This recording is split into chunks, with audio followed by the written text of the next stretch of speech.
Bonjour mesdames et messieurs, bienvenue sur RTI 1. Les années se suivent, les marchés qui partent en fumée également et Boaké en fait une fois de plus les frais.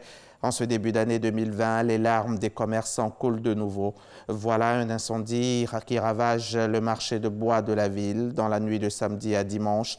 Les menuiseries se sont transformées en de la cendre avant que les sapeurs-pompiers militaires ne parviennent à circonscrire le feu. C'est un bilan matériel très lourd. Le reportage de Kader Sogodogo à suivre dans le 13h. Comment se porte l'école ivoirienne? Heureusement, mieux que les marchés. Le 31 décembre dernier, dans son adresse à la nation, le président de la République a décrit la situation de l'école en faisant le point des actions menées en 2019. De nombreux établissements scolaires ont été construits, beaucoup d'autres rénovés et équipés en table-banc et les perspectives pour 2020 sont nombreuses. On voit cela avec Sephora Zegui. Ces images sur lesquelles on peut voir des élèves assis à 3 sur un banc ou encore une salle de classe surpeuplée datent de 2018. Aujourd'hui, la réalité est tout autre. Le gouvernement a mis un accent particulier sur le renforcement des infrastructures scolaires et universitaires et la qualité de l'enseignement.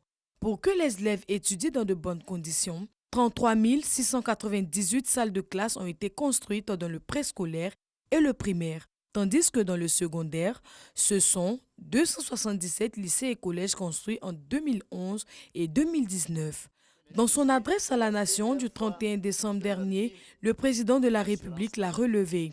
Au niveau de l'éducation, pour qu'aucun enfant ivoirien ne prenne des cours à même le sol dans les salles de classe surchargées, le programme social du gouvernement a prévu l'acquisition de tables-bancs ainsi que le recrutement et la formation de nouveaux enseignants. Ainsi, 10 300 enseignants ont été recrutés, formés et affectés à travers le pays depuis octobre 2019 et 265 000 tables-bancs ont été livrés. Pour les 80 à 100 000 nouveaux bacheliers que reçoit l'État chaque année, un effort a été fait, celui de renforcer les infrastructures existantes et d'en construire des nouvelles. Au niveau de l'enseignement supérieur, nous avons procédé à la réhabilitation des universités de Cocody, l'université Félix Houphouët-Boigny, d'Abobo à Diamé et de Boaké. Nous avons transformé les URS de Daloa et de Korogo en université, ouvert l'université de Mans et l'université virtuelle d'Abidjan et lancé les travaux de construction des universités de San Pedro et de Bandoukou.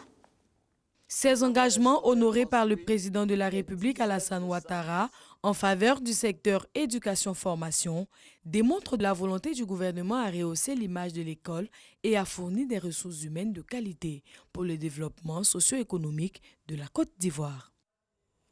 L'Autorité nationale de régulation des marchés publics vient de faire le bilan de ses activités. Au cours du séminaire qui a eu lieu à Yamoussoukro, les échanges ont permis de comprendre que la rigueur et la transparence sont l'apanage de l'ANRMP dans la passation des marchés en Côte d'Ivoire. Le reportage de Godefroy Okambawa à suivre dans le 13h.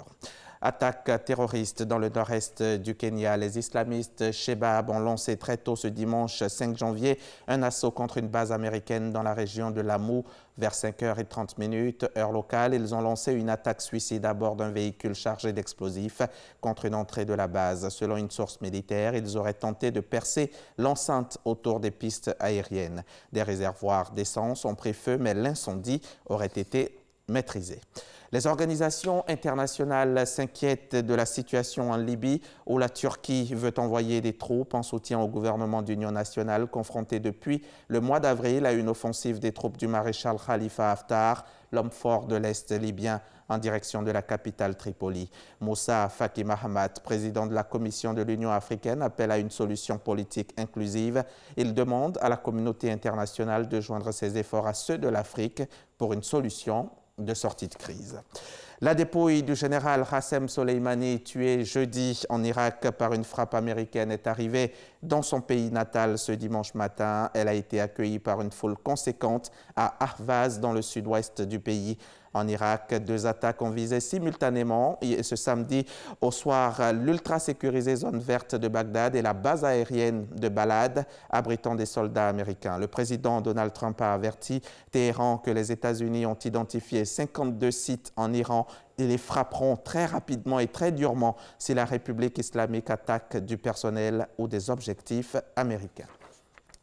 C'est la fin de ce flash. Mais avant de nous quitter, sachez que tout à l'heure, dans le cadre du magazine du dimanche, je recevrai Sidi Touré, le ministre de la Communication et des Médias, par ailleurs porte-parole du gouvernement. Avec lui, nous allons revenir sur l'adresse à la nation du chef de l'État à la veille du Nouvel An. Le ministre reviendra sur le bilan de 2019, puis nous évoquerons les perspectives en 2020. C'est à suivre, c'est à 13h.